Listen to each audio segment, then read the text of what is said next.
Welcome back friends. आज की video में मैं जिस मशीन का डेमो आपको दे रही हूँ वो है अरबा की 5 पार्ट सीबीसी एनालाइज़र, जिसका नाम है H560। जैसे कि मैंने बताया कि ये 5 पार्ट एनालाइज़र है। तो इस मशीन में हम जो है सीबीसी के डब्ल्यूबीसी के तमाम पैरामीटर्स जो हैं वो देख लेते हैं, एब्सोलूट फॉर्म में, एब्सोलूट में भी और परसेंटेज में भी, दोनों में हमें इसका रिज़ल्ट मिल जाता है। तो ये है H560 जो कि अरबा का ऑलमोस्ट लेटेस्ट मॉडल है। तकरीबन अभी तक जितने भी 5 पार्ट एनालाइजर्स आए हैं उसमें ये इसकी फुल शेप है इस तरह की। जो इसका पावर ऑन बटन है वो इसकी बैक साइड पे होता है। इसके दो डोर्स हैं, राइट और लेफ़्ट। लेफ़्ट डोर में हम रिएजेंट प्लेस करते हैं, जबकि राइट डोर में जो है सैम्पल प्रोसेसिंग होती है। इस डोर को जब हम ओपन करेंगे तो इसमें दो रिएजेंट्स प्लेस होते हैं, लाइज 1 और लाइज 2। और जो इसके अलावा जो और रिएजेंट इस्तेमाल होता है वो है डाइल्यूएंट, अरबा डाइल्यूएंट, जो कि तकरीबन 20 लीटर रिएजेंट का बॉक्स होता है। और नीचे ये जो ये डोर है, ये अगर हम इसको ओपन करेंगे तो इस साइड पे जो है सैंपल की प्रोसेसिंग होती है, यानी कि सैंपल को मशीन लेती है, आगे से जो भी प्रोसेस होता है क्लीनिंग, वो पूरा प्रोसेस जो है वो इस हिस्से में होता है।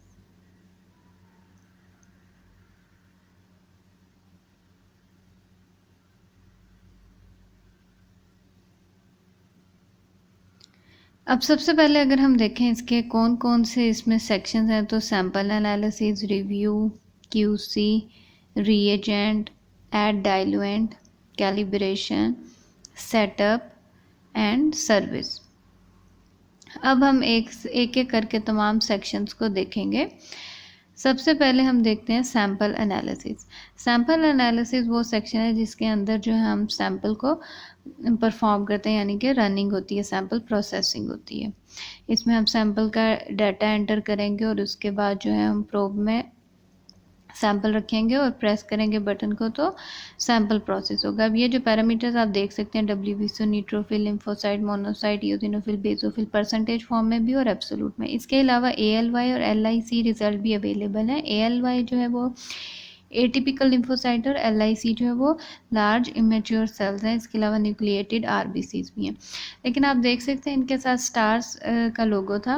उसका मतलब ये है कि ये रिज़ल्ट जो है डायग्नोस्टिक पर्पज़ के लिए नहीं है, रिसर्च पर्पज़ के लिए। तो अगर हम ये रिज़ल्ट देख रहे हैं तो इसकी मज़ीद कन्फर्मेशन के लिए अच्छा ये है कि पेरिफेरल स्मीयर्स को हम प्रोसेस करें। अब इस मशीन में हम 3 तरह के सैंपल्स को रन कर सकते हैं, होल ब्लड, कैपिलरी ब्लड और प्री डाइल्यूट ब्लड। और 2 पैरामीटर्स हमें मिलेंगे, CBC और CBC प्लस डिफरेंशियल। और इसके अलावा हम सैंपल आईडी सैंपल मोड में एंटर करेंगे। इसके अलावा प्री एंट्री में हम जो है वो पेशेंट का अगला डाटा, यानी कि जो भी हमें नेसेसरी है, name, patient type, gender, department, doctor, किस एरिया से आए, ये तमाम इंफॉर्मेशन जो है वो प्री एंट्री डाटा में हम एंटर कर सकते हैं और उसके बाद हम सैंपल को रन कर सकते हैं। इसके लिए तकरीबन 10 to 15 माइक्रोलीटर सैंपल जो है वो मशीन एस्पायरेट करती है, लेकिन आपको तकरीबन 1 ml सैंपल जो है वो चाहिए होता है। और EDTA एंटीकोगुलेंट होल्ड ब्लड जो है वो चाहिए होता है CBC के लिए। इसके अलावा रिव्यू में क्या है, रिव्यू में जितना भी एक तरह से हम कह सकते हैं पेशेंट डाटा, यानी कि जो भी हमने CBC जिन जिन पेशेंट्स की रन किया उन तमाम का डाटा जो है वो रिव्यू में आ जाता है। अगर आप रिव्यू के अलावा जो है वो सैंपल आईडी सेक्शन में भी, सैंपल एनालिसिस सेक्शन में भी अवेलेबल है। उसमें हम देखें प्रीवियस और नेक्स्ट की ऑप्शन थी, ये आप देख सकते हैं प्रीवियस और नेक्स्ट। तो अगर हम सैंपल एनालिसिस में भी डायरेक्ट हम पेशेंट्स के रिजल्ट्स को रिव्यू कर सकते हैं। तो ज़रूरी नहीं है कि आप रिव्यू सेक्शन में ही जाएं, आप सैंपल एनालिसिस से भी रिजल्ट्स को रिव्यू कर सकते हैं। थर्ड इम्पॉर्टेंट सेक्शन जो है वो है QC, क्वालिटी कंट्रोल, जो कि किसी भी मशीन का बहुत ही इम्पॉर्टेंट पार्ट होता है। इस मशीन में 3 तरह के कंट्रोल्स रन होते हैं, लो, नॉर्मल और हाई।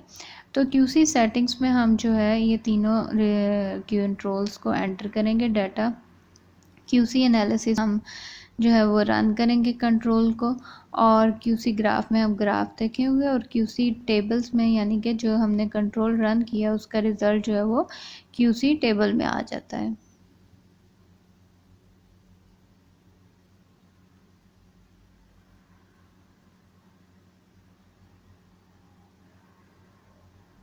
इस तरह हम जो है वो कंट्रोल्स को रन करते हैं।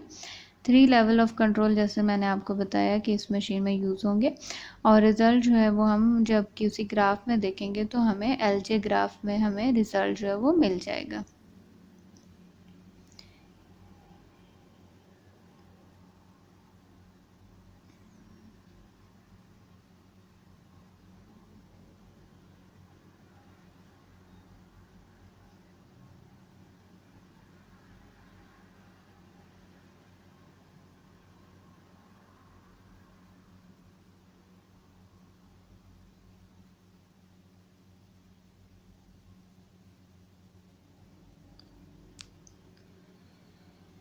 तो इस तरह जो है ये है क्वालिटी कंट्रोल का सेक्शन, जिसमें हमें 4 चीज़ें हमने देखी: QC setting, QC analysis, QC graph और क्यूसी टेबल।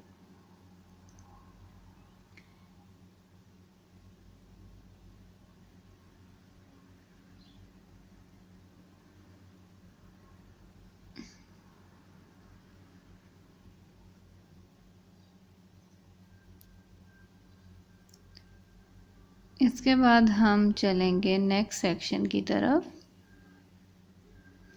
नेक्स्ट सेक्शन जो है वो है रीएजेंट्स। जैसे मैंने आपको बताया कि इस मशीन में जो है वो 3 तरह के रीएजेंट्स यूज़ होते हैं: डाइल्यूएंट, लाइज 1 और लाइज 2। तो अब इस मशीन के अंदर जब हम रीएजेंट को इंस्टॉल करते हैं तो हर रीएजेंट के साथ एक आरएफ कार्ड मिलता है। उस आरएफ कार्ड को हम मशीन के साथ सेंस करेंगे सेटअप ऑप्शन में जाके, तो ऑटोमेटिकली रीएजेंट जो है वो ऐड हो जाएगा। ये देखिए, ये आरएफ लोगो है। इस लोगो के साथ हम कार्ड को अटैच करेंगे। ये कार्ड होता है जो हर रीएजेंट के साथ अवेलेबल होता है, डाइल्यूएंट के साथ, लाइव्स के साथ भी। तो जैसे ही हम अटैच करेंगे वो सेंस करेगा और रीएजेंट जो वो ऐड हो जाएगा। तो उससे क्या एक और चीज़ ईजी जो हो जाएगी वो ये है कि मशीन के अंदर ही रीएजेंट का तमाम डाटा आ जाएगा, यानी कि रीएजेंट जो है उसकी एक्सपायरी डेट क्या है, ओरिजिनल अनओपन्ड एक्सपायरी डेट, और फिर रीएजेंट की स्टेबिलिटी पीरियड कितना है, 60 डेज़। उसके बाद रीएजेंट जो है उसको हमने किस डे पे ओपन किया, यानी कि मशीन में किस दिन इंस्टॉल किया। उसके बाद अकॉर्डिंग टू स्टेबिलिटी उसकी एक्सपायरी क्या है, और रेजिडुअल वॉल्यूम में, यानी कि अभी रीएजेंट जो है वो कितने वॉल्यूम में मौजूद है। तो ये तमाम चीज़ें जो हैं वो रीएजेंट सेक्शन में आ जाएंगी। अगर कोई भी रीएजेंट ख़त्म होने वाला होगा तो वो पॉपअप ऑप्शन होगे, बेल एक तरह से आइकॉन आएगा तो हमें पता चल जाएगा। उसके बाद ऐड डाइल्यूएंट है। अगर कोई सैंपल बहुत ही कम क्वांटिटी में अवेलेबल हुआ है आता है तो हम ऐड डाइल्यूएंट को ऑप्शन यूज़ करेंगे, और उसके बाद मशीन के अंदर सैंपल रखेंगे तो डाइल्यूएंट ऐड हो जाएगा। और उसके बाद हम प्री डाइल्यूएंट सैंपल एनालिसिस में मोड चूज़ करेंगे, प्री डाइल्यूएंट। तो उसके बाद हम सैंपल को रन करेंगे।